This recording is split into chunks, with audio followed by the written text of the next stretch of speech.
He raised his chin, gestured toward the meat trees across the creek. Maybe tonight Blonde Milton'll bring us by one to eat. That could be. Don't kin ought to? That's what is always said. Could be we should ask. She looked at Harold, with his easy smile, black hair rifling in the wind, then snatched his nearest ear and twisted until his jaw fell loose, and he raised his hand to swat at hers. She twisted until he bore up under the pain and stopped swatting. Never ask for what ought to be offered. I'm cold, he said. He rubbed his smarting ear. Is grits all we got? Butter and more. There's still a tad of butter. He held the door and they both stepped inside. No, there ain't. Mom sat in her chair beside the potbelly and the boys sat at the table eating what Ree fed them. Mom's morning pills turned her into a cat, a breathing thing that sat near heat and occasionally made a sound.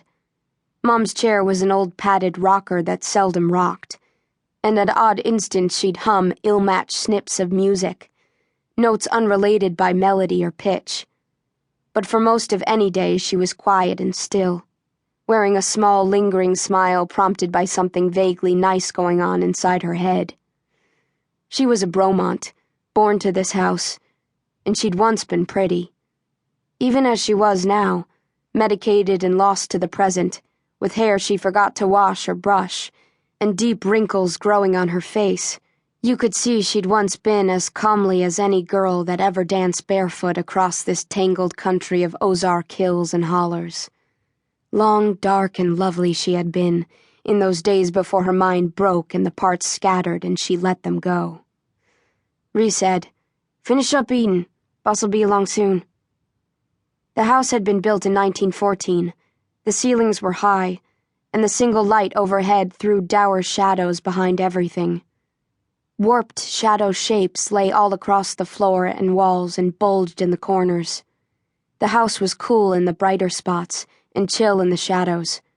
Windows set high into the walls, and outside the panes torn plastic sheeting from the winter before whipped and fluttered. The furniture came into the house when Mama and Granddad Bromont were alive, had been in use since Mom was a child, and the lumpy stuffing and worn fabric yet held the scent of Granddad's pipe tobacco and 10,000 dusty days. Ree stood at the sink rinsing dishes, looking out the window onto the sharp slope of bare trees, looming rock ledges and a thin mud trail. Storm wind shoved limbs around and whistled past the window frame, hooted down the stovepipe. The sky came into the valley low, glum and blustery, about to bust open in snow. Sonny said, These socks smell. Would you just put 'em on? You'll miss the bus. Harold said, My socks smell too. Would you just please put those fucking socks on? Would you do that, huh? Sonny and Harold were 18 months apart in age. They nearly always went about shoulder to shoulder, running side by side and turning this way or veering that way at the same sudden instant, without a word, moving about in a spooky, instinctive tandem, like scampering quotation marks. Sonny, the older boy, was 10, seed from a brute, strong, hostile, and direct. His hair was the color of a fallen oak leaf. His fists made hard, young knots, and he'd become a scrapper at school. Harold trailed Sonny and tried to do as he did. But he lacked the same sort of punishing spirit and muscle, and often came home in need of fixing, bruised or sprained or humiliated. Harold said, They don't really stink that bad, Ree. Sonny said, Yeah, they do, but it don't matter. They'll be in our boots.